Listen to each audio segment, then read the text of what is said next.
There's this lake that my brother and I used to fish.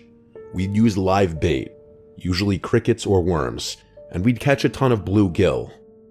It was a fun time, and some of those early memories are the reason I've been such an avid fisherman for most of my life. The lake wasn't the most popular fishing spot, despite being pretty well stocked from what I can remember. I think most of the locals just found it inconvenient and inaccessible unless you were prepared to hike through the woods a bit, which my brother and I always were. The seclusion was actually one of my favorite things about it, almost like I was sharing a private activity that not everyone got to experience.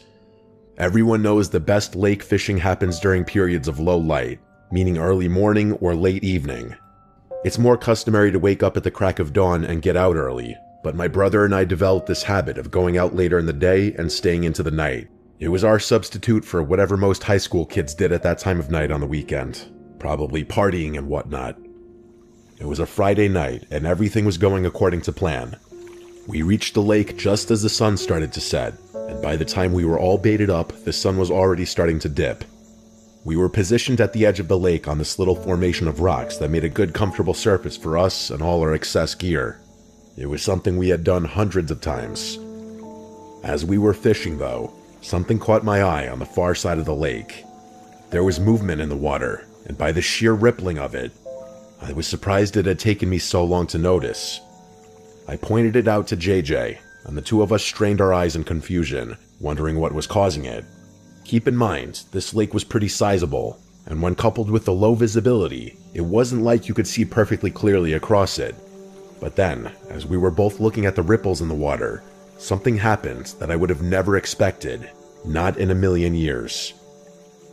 A dark mass started rising out of the water where the ripples had been, and as it emerged, my assumption that it had been a huge fish was immediately dispelled.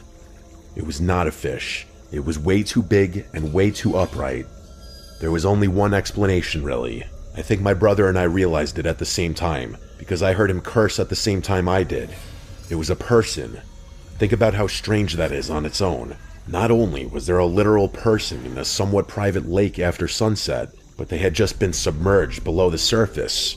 And not just that, they must have been down there for quite some time too. Otherwise we would have noticed them earlier. It was freaky enough to quicken my heartbeat a little, and I got this compelling urge to leave. My brother didn't want to though, saying that we had just gotten out there, and that person in the lake was too far away to have any kind of effect on us. I figured he wasn't wrong, so the two of us spent the next few minutes watching the person in the lake, trying to rationalize the sight. They were swaying back and forth, rhythmically, almost hypnotically. Their movements weren't jerky or choppy, but perfectly fluid, like they were commanding the water around them as opposed to merely cutting through it. Our fishing poles were all but neglected at that point, lying there untouched while the two of us kept our attention fixated on the strange sight across the lake. Was it possible they were fishing? No, that seemed ridiculous. Fishing underwater? Unheard of. JJ suggested that maybe they were enjoying a night swim, which was plausible, until I grazed the surface of the lake with my hand and instantly recoiled at how cold it was. You'd have to be a psycho to enjoy swimming in temperatures that low. Without much else to do besides ignore them and keep fishing, I snapped out of my trance and encouraged my brother to do the same. But when I looked over at him, I realized that he was either much more invested or much more scared than I was, maybe both. Instead of heeding my advice, he sat there motionlessly with his lips slightly parted and his eyes glued to the lake. He wasn't even holding his fishing pole anymore. I said his name a few times in frustration before he finally averted his gaze, instinctively picking his fishing pole back up. With a little shake of his hand, he said sorry, and the two of us tried to resume fishing, although it was pretty clear that our attention was elsewhere. I'm not really sure what I expected to happen.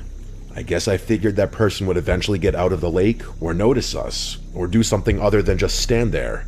After a few minutes of mindlessly casting and reeling, JJ tapped my shoulder and said, "Look."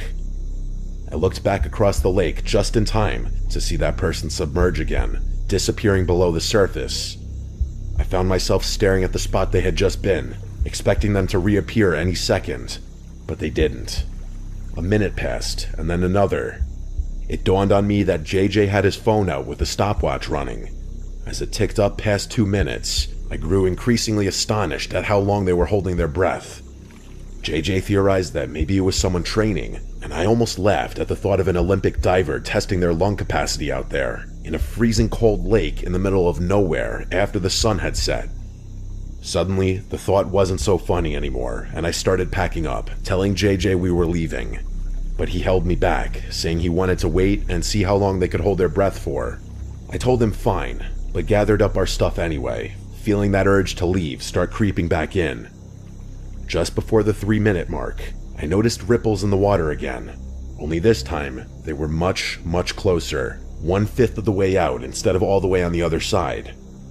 The realization that this person had not only held their breath for nearly 3 minutes, but had done so while swimming was enough for me to raise my voice at JJ. This time he didn't argue, and the two of us stood up, preparing to leave. But we couldn't go just yet. The curiosity was far too strong. JJ and I watched as the person started emerging again, and this time we could see them clear as day. To my utter surprise, it was actually a woman, not a man like I had anticipated.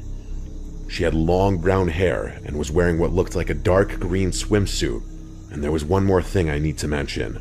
She was kind of beautiful. She didn't look much older than we were, maybe a year or two if I had to guess. The moment I saw her, I instantly felt less intimidated, less scared too. I started wondering if maybe my brother and I had been too hasty with our intention to leave. The two of us were still frozen in place though, and she was actually the one who broke the silence.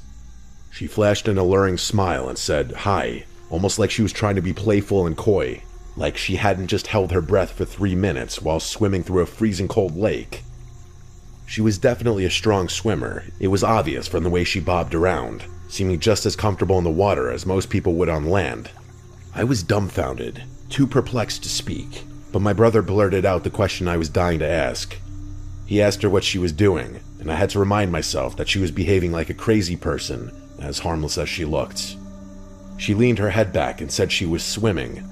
My brother said, "Well, yeah, obviously," then asked her if she was training for something. She gave us another teasing smile and said something like that, then glided a little closer to us. Then she actually asked us if we wanted to join her. Pure insanity. I spoke up for the first time, asking her if she was crazy and telling her the water was freezing. She laughed and called us bitches, then said we'd get used to the temperature fast. JJ said no, and she started glaring at us with a finger on her lip like she was thinking. I don't know if it was her cavalier attitude or the icy look in her eye, but the alarm bell started ringing, and I was terrified all over again. There were so many things I wanted to ask her. Who was she? Was she alone? How long had she been out there? Did she live nearby? But I didn't. Instead, I just grabbed JJ's shoulder and told the pretty lake girl we were leaving. I'm not sure what I was expecting her to do, but I definitely wasn't expecting her to start screaming. She screamed no at the top of her lungs, and I stumbled backwards out of pure shock. My brother and I made sure we weren't leaving any of our stuff behind and then started running away from the lake. She kept screaming after us though. She was yelling for us to come back and get in the water. As if that wasn't horrifying enough, she just started shrieking at one point. Not words, just shrieking. It sounded like someone being stabbed. I could still hear her behind us by the time we were halfway back to the car.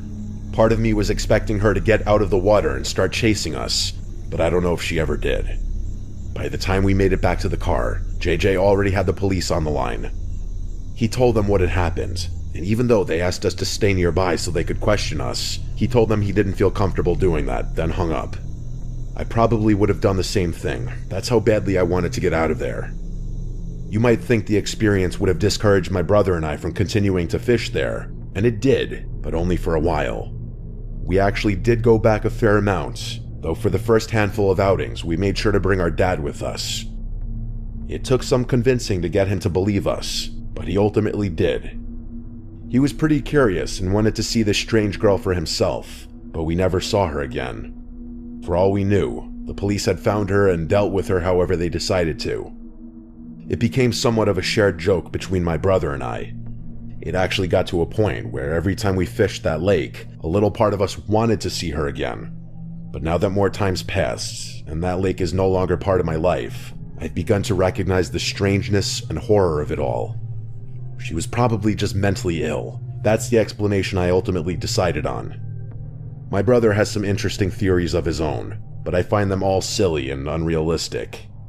Either way, I doubt anything as unexplainable and as strange as what happened that night will ever happen to me again.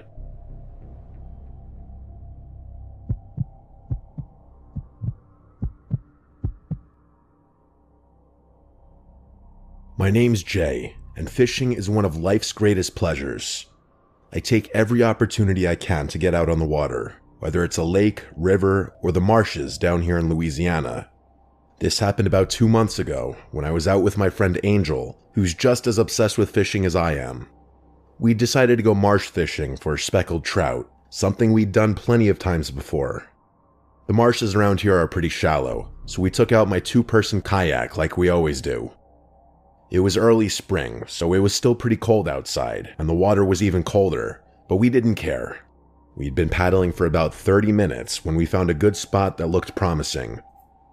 The marsh seemed completely empty that day, no other fishermen around, which was exactly how we liked it. We cracked open a couple of beers and got right to the fishing, just enjoying the peace and quiet.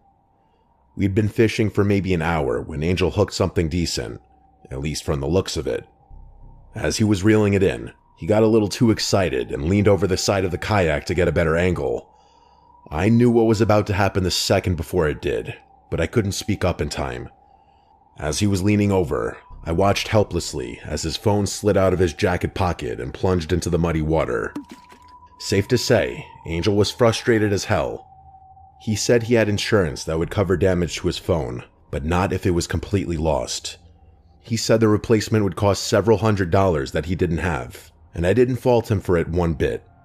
I'm not exactly drowning in cash myself. I told him we'd try to find it, even though the water was so murky you couldn't see more than a few inches down. We spent the next 20 minutes in that same area using our paddles to try and feel something hard on the bottom, but it was hopeless. The marsh bottom was all mud and vegetation, and even though both of us had seen the phone fall into the water, we started second-guessing where we should even be looking. Finally, I told Angel we weren't going to find it and we might as well try to salvage some enjoyment from the day, but he shook his head and said he wasn't leaving without that phone. Before I could stop him, Angel started taking off his shoes and pants. He said he was going to wade into the marsh and try to feel around for the phone with his feet. I thought it wasn't a half-bad idea, actually. At least it was better than poking around with paddles. The moment Angel stepped into the water, he let out a string of curses about how cold it was. That spot of the marsh was actually deeper than I'd expected, about 4.5 feet judging by where the water came up on Angel's body. But he was determined, so he started feeling around with his feet in the area where he thought his phone had dropped. I watched from the kayak, getting more impatient by the minute. The water was so cold that I knew Angel couldn't stay in there for much longer, and I was hoping he'd either find the phone quickly or give up and get back on the kayak. But then, out of nowhere, Angel yelled out and his whole body flipped forward. 1 second he was standing upright in the water, and the next second he was completely submerged. At first I thought maybe he'd slipped on the muddy bottom, or maybe he'd actually found his phone and dove down to grab it. But after a few seconds passed without Angel resurfacing, I realized something was seriously wrong. I didn't even think. I just started yanking off my shoes and jacket, preparing to jump in after him. Before I could get in the water, though, Angel burst up from the marsh, covered head to toe in filthy muck and mud, and he was screaming at me to get out of there as fast as possible. I helped pull him back into the kayak, and we started paddling away from that spot as quickly as we could.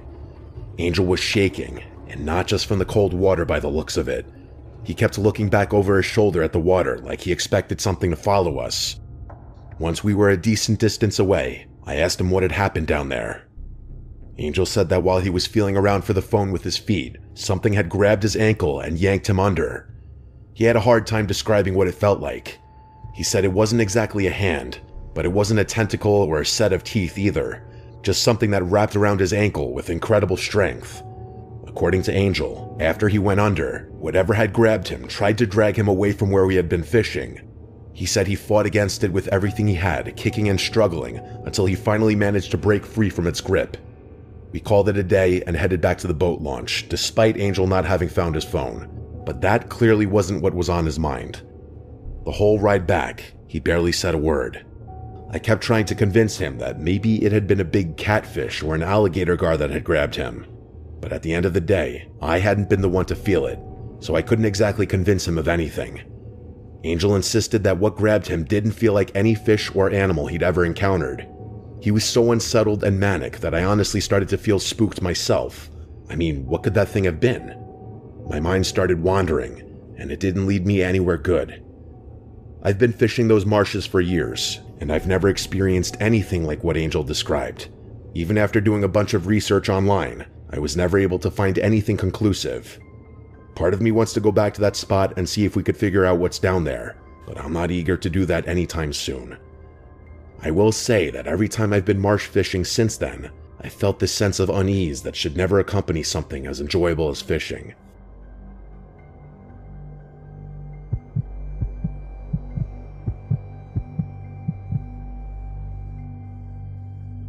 This story happened about 2 months ago, and it's something I still think about from time to time.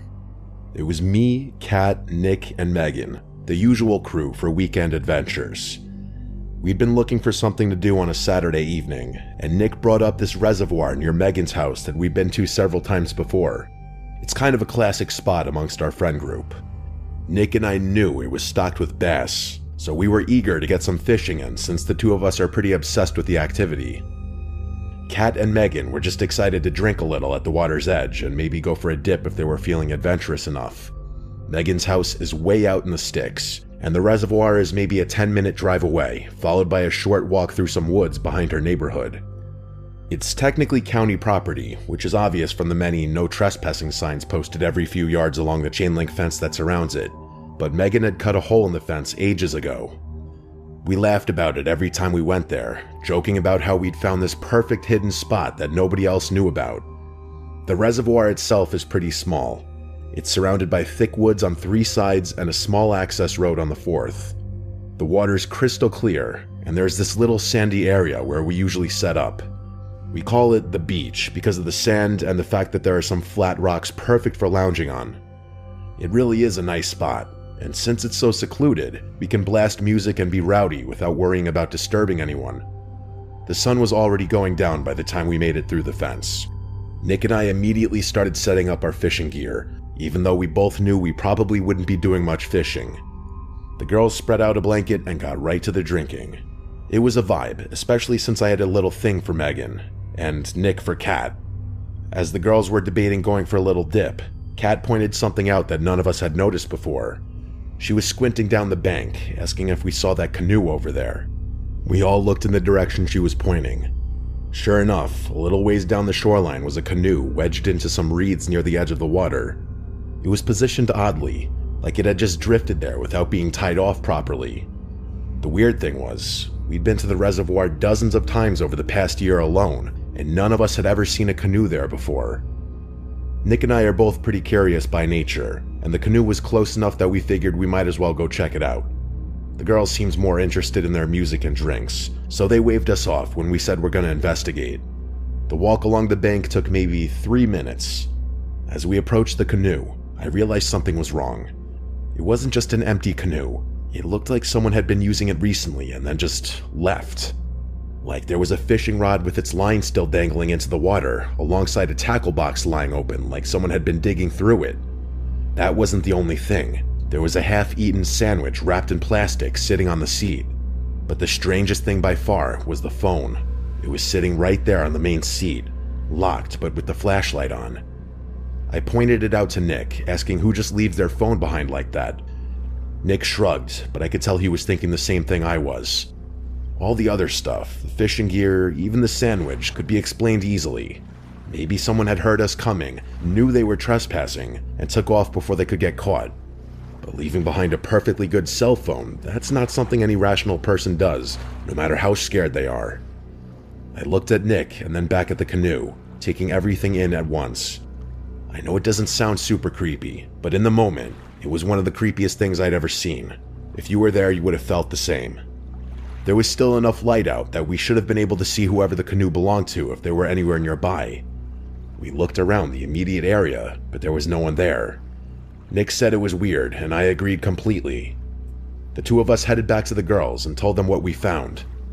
The more I described the contents of the canoe, the more unsettled I felt. I remember looking back over at it, feeling this rising feeling of foreboding as I watched it gently drift back and forth in the water. The four of us talked it over for a few minutes, throwing around theories, but none of our explanations really made sense when you factored in the phone. Kat said she wanted to get out of there, and honestly, I agreed. The whole situation was giving me a bad feeling. We started packing up our stuff when Megan gasped and pointed across the reservoir. I followed her gaze and literally had to do a double take. On the far side of the water was a person standing knee-deep in the reservoir. Even though the sun had just set, I could see them clearly. They had something long in their hands that looked like it could have been a fishing rod or maybe a stick. But what really freaked me out was the fact that they were just standing there perfectly still, facing in our direction. It dawned on me that they were watching us, and they probably had been for a while. All of a sudden, the creepiness of having seen that abandoned canoe turned into straight-up fear. None of us said it out loud, but I could tell we were all thinking the same thing. We needed to get out of there immediately. We grabbed our stuff and started heading back toward the fence. We weren't quite running, but we were moving fast. And then came the thing I had been dreading. That guy started yelling after us, screaming that we shouldn't be there and to get out. That's exactly what we were doing, but he didn't seem to care. He was belligerent, and the way he kept screaming and cursing made him sound like a lunatic. I didn't think it could get much worse than that, but I turned around just in time to see him drop whatever he had been holding and start moving into deeper water. It took me 2 seconds to realize what was happening. He was swimming across the reservoir. I screamed at my friends to run, and we took off. We sprinted back to the hole in the fence and squeezed through as fast as we could. I was in the back, and as I was crawling through, I could hear splashing from the direction of the water. I made it through, and the four of us booked it in the car and sped out of there as quickly as we could. For the next 20 minutes, we sat in Megan's driveway trying to make sense of what had happened. Kat was really shaken up, and Nick was trying to calm her down, but it didn't look like it was working. She was practically in tears, and I couldn't blame her. I was still pretty freaked out myself. None of us knew what to think. I wondered if that person screaming at us had been the owner of the canoe, and if so, why was their canoe all the way across the reservoir? And why were they in the reservoir in the first place? Or, and this is the one that really got to me, had that person done something to whoever the canoe belonged to? But as Megan pointed out, that didn't make much sense considering the fact that they chased us, drawing unnecessary attention to themselves. Kat wanted to call the police, but what would we tell them? That we were trespassing and found an abandoned canoe? That someone yelled at us to get out of a place we weren't supposed to be in the first place? Not an option. It's been a few months since the incident, and we haven't been back to the reservoir since then. Part of me wants to go back there for answers, but I haven't been able to convince the girls, or even Nick, to come with me. It's probably for the best. I don't think I'm gonna forget about how creepy the whole thing was anytime soon, though.